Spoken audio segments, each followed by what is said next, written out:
քանի որ այստեղ շատ տաք եղանակներ են գալիս եւ ամառը արժևում, որոշեցի մեր բակը կարգի բերել, որպեսզի հանգիստ սուրճ խմեմ։ Այստեղ տեսնում եք ինչ ահավոր վիճակ կա բակը։ Ու հիմա ես սկսում եմ դասավորել, հավաքել, ամեն ինչը տեղավորել իրենց տեղերում։ Լավ այդ ստորեջի ունենք հայացում, թե չգիտեմ որտեղ պետքա դնեի, որի համար շատ ուրախ եմ։ Հիմա այստեղ ինչ ասես կա սեղանին ու փորձում եմ հավաքել, տեղավորել, դնել ամեն մեկը իրանց տեղում, որտեղ որ պատկանում են։ Այստեղ իմ աղջկա հողաթափերն են, որը չգիտես ինչպես է հայտնվել այդտեղ։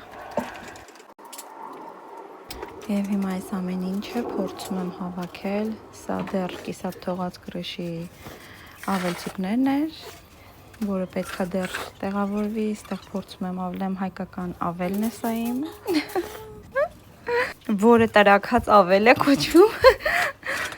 1 տարի է, որ ունեմ այս ավելը և պատրաստվում եմ մյուս անգամ գնամ Հայաստան, նորից բերեմ նորը, շատ եմ սիրում ուղղակի ես մեր հայկական ավելները։ Այստեղ լավ սենց տնարար ինչ-որ բաներ եմ անում,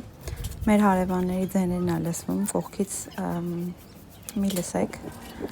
այստեղ տնարար ձևով սենց մոքր եմ անեմ, դնեմ, ավել, թափեմ սաղ, սենց սիրում, տեղավորեմ, դասավորեմ,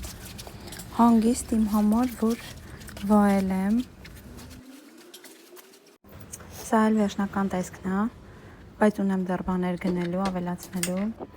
սա այստեղ միրգն եմ կտրատում, իմ սուրճի համար պատրաստում եմ, որպեսզի վայելեմ սուրճս մինչև երեխաների գալը,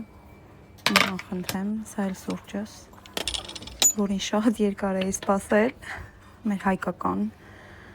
ձևով, ամեն ինչով, այստեղ թե ես վայելում եմ իմ սուրճը,